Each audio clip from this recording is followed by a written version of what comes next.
Mr. President. The senator from Michigan. Mr. President, I rise today to deliver my maiden speech. This is a proud and personal moment for me to represent my home state of Michigan as a junior senator alongside Gary Peters and to follow in the footsteps of legendary senators like Debbie Stabenow and Carl Levin. This maiden speech has been a long-standing tradition in the Senate.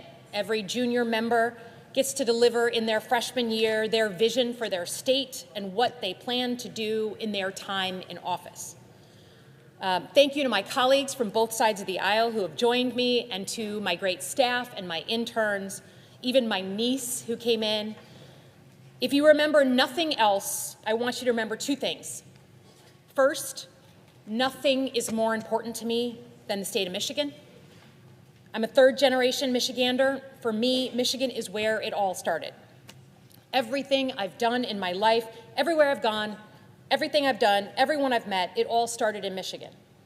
It's where I learned the values that still shape me today. Community, putting your head down and working hard, taking care of your neighbors when they are in need.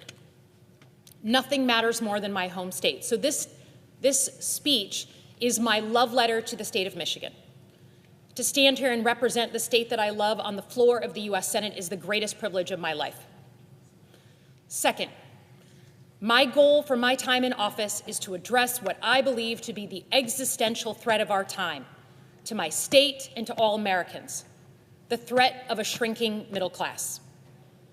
Now, I'm a national security person by training. I'm what's called a 9/11 baby. I happened to be in New York City on my second day of graduate school when 9/11 happened. I was recruited into the CIA right out of grad school, and I served 3 tours in Iraq alongside our military before serving at the Pentagon.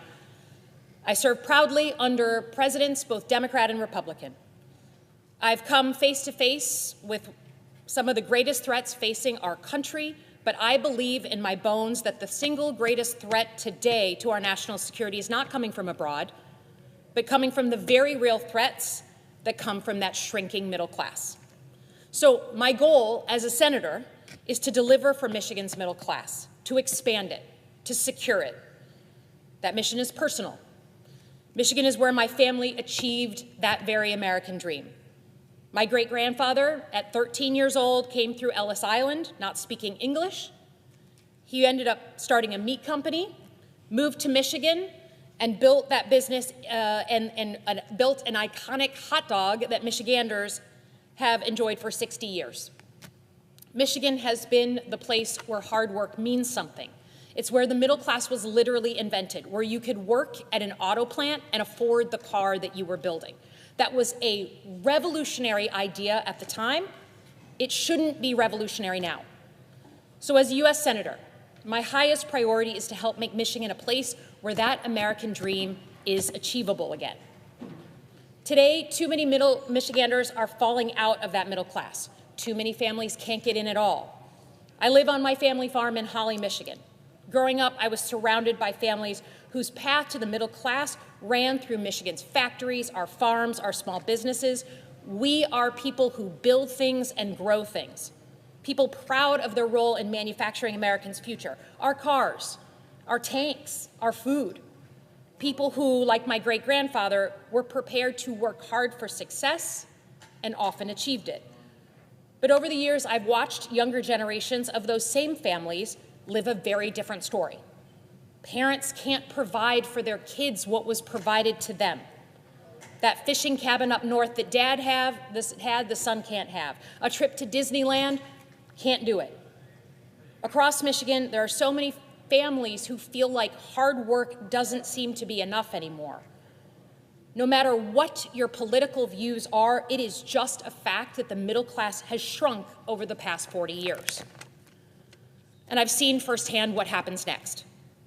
When people feel like they can't get ahead, when they can't provide for their kids what was provided for them, they feel anger, they feel shame, they lose their dignity, and they look for something or someone to blame. In a multiracial, multi-ethnic experiment in democracy, people end up blaming people who don't look like them, or speak like them, or pray like them. I've seen this up close and personal, how that kind of anger and suspicion can tear communities apart. If you want to understand how we got to this moment in our politics, this angry, vitriolic, polarized moment in American history, all you have to do is understand that shrinking middle class. So even among today's chaos, especially now, there are things we have to do, simple things, to bring back that middle class and make it thrive. This is my North Star. It will guide my work in the Senate. Okay, so how do we do that? Our government certainly needs to change. I don't think it's hard to understand that our government is not working for a majority of Americans, not just Republicans, Democrats as well. And you have to hear that loud and clear. Fundamentally, I believe that government needs to get back to the basics. No one cares about your trick plays if you don't have your fundamentals right. Government needs to set the conditions for success, and Michiganders and Americans need to work hard to achieve that success. These basics are jobs that pay you enough to save every month, health care you can actually afford, a home you can call your own, schools that prepare our kids for the workforce, energy to power our lives, an environment we can pass on to our kids, and safety and security from fear. That is it. First, on jobs. We need job creation for Michigan's middle class to create the jobs of the future. Imagine that the middle class is basically a ship at sea. For the better part of 40 years, it's been taking on water, and now we're about to hit a Category 5 hurricane in the form of artificial intelligence. Artificial intelligence has the potential to change our economy more than the internet did. Think about that. Productivity will go up, jobs will be gained, but jobs will also be lost. Maybe not Michigan jobs at first. Entry-level college jobs like paralegals or accountants are probably first on the list, but change is coming and we need to be ready. Job creation in the era of artificial intelligence means supporting our small businesses. Small businesses employ half of all Americans. They are intrinsic to the American dream. It's about betting on yourself.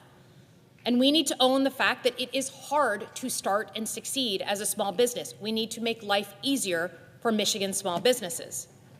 Second, we need to bring critical industries and critical supply chains back home to the United States. Michiganders understand this better than most because of what we do in manufacturing.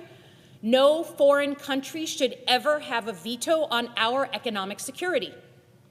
We should always make critical items here in the United States, and I want to bring as many of those jobs and industries back to Michigan.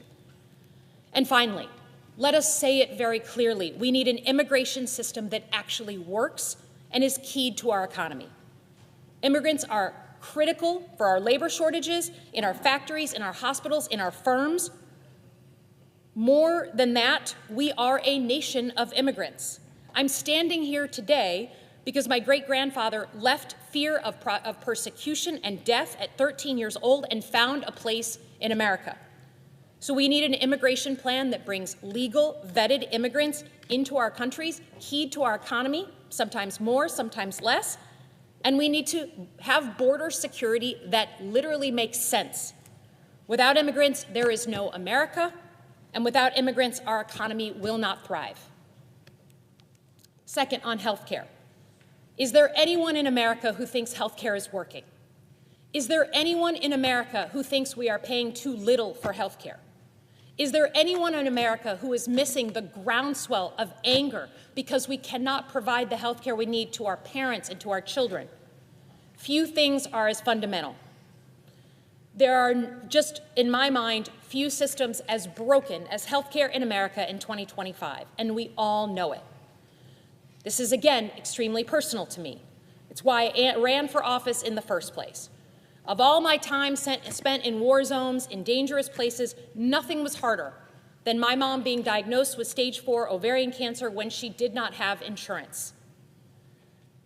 There is nothing worse than that desperate feeling when your parent, that first parent to get sick, needs emergency tests and emergency surgery. And the same moment that you are fighting to get those things, you are struggling just to fill out the paperwork so she won't go bankrupt. We are at a breaking point. We must change our health care, and this is as good a time as any. Every American deserves access to health care they can afford, regardless of your job, regardless of your income or your age. So I support a nationwide public insurance plan at a reasonable price for every American. Second, we gotta be able to afford the medicines that we are prescribed. Is there anyone who thinks that we are paying too little for our drug prices? We need, in every part of our healthcare system, to be able to negotiate the price of our drugs. It's like Costco. You buy in bulk, you get a lower per unit price, and we are prohibited from doing that across the country. Why? Because I have never seen an issue in Washington more polluted by lobbyists and corporate PAC donations than this issue. I have never seen an industry with more control over elected leaders than on the issue of health care. Right now, I am one of 6 senators who doesn't take corporate PAC money, 6 out of 100. It should be 100 out of 100. The middle class does not have a lobbyist, but they sure have the leaders that they elected. On housing, there's nothing more foundational to the American dream than having a home of your own. It is as fundamental to us as Americans as apple pie. Right now, the average age of our first-time homeowner in America is 40 years old, completely different than in generations before us. This is not a good story. Today, we could declare in this body a housing state of emergency. We need 4 million units of housing built in our country. That's a national strategy, yes, but I want Michigan to be ground zero for responding to the urgency of that need.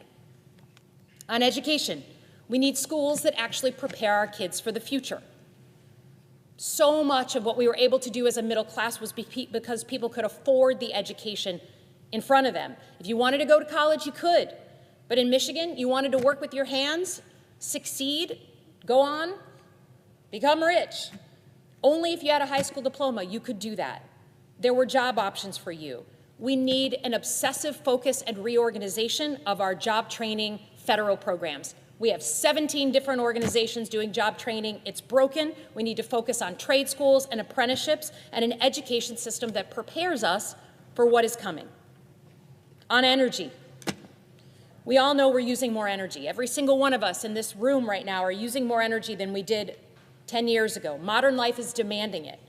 But supply isn't meeting demand. And Michiganders are seeing that hitting their wallets every single day. If you don't plan now, it's going to get worse. Rolling blackouts and brownouts in a decade. And what I'm asking for is not a renewable energy plan or a fossil fuel plan. It's an all-of-the-above energy plan. Natural gas. You can't do it without it.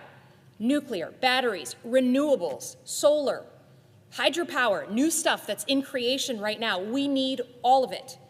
And we can't be willing to scrap certain energy because it's woke. Anyone who disagrees with that is just scoring political points and doesn't give a damn about people's electricity bills. On the environment, I'm committed to protecting the environment, especially our water. In Michigan, clean water and the Great Lakes are not partisan. It's our heritage. It's in our blood. No single Michigander lives more than 6 miles away from a lake or 82 miles from a Great Lake. We all know the sound of water hitting the beach or how the light looks up north. Our water is why people raise their kids in Michigan, and sharing that legacy with our kids is the dream that every Michigander has. We have the responsibility of being the stewards of the Great Lakes. So when our water is threatened, when our kids are poisoned, when they can't swim in contaminated lakes, it's not just a health issue. It's a security issue. Lead, PFAS, invasive species in our Great Lakes. These are threats to us as Michiganders, and it's my job to fight these threats. And last, can we just say that climate change is upon us? 20 years ago, it was theoretical. Now, Michiganders understand that extreme weather is real. It is here. They feel it in their pocketbooks. We have to mitigate it, we have to accept it, and we have to be ready to prepare ourselves when we have these crazy ice storms, these crazy once-in-a-generation tornadoes, and move on and not exclude people because they don't want to talk about, woke policies. Safety and security, finally. Every Michigander has the right to live free from fear, to feel safe in their own homes and in the country they love. That's what got me into public service in the very beginning, right after 9/11. Shootings in our schools and our businesses are a threat to our lives. Our government and our computers, our personal data shouldn't be hacked. Neither should our cars or our homes. And we should get to know and understand always who is coming across our border. We're a border state in Michigan. Every country in the world has the right to know who's coming inside its borders. So in the Senate, I'm going to spend my time protecting American citizens as I have always done. For that, we need the best military in the world, one that understands the threats that are coming around the corner, not just the threats of the past. We need to be able to control our own fate. That means not letting our national debt be controlled by countries like China. And we need to understand that to make people safe in America, we need a strong leadership role in the world. Because the next 100 years are either going to be dominated by the United States of America or by China. And while we make mistakes every single day, and I will own that, I served in Iraq and I saw it close up, I will take American leadership over Chinese leadership any day of the week.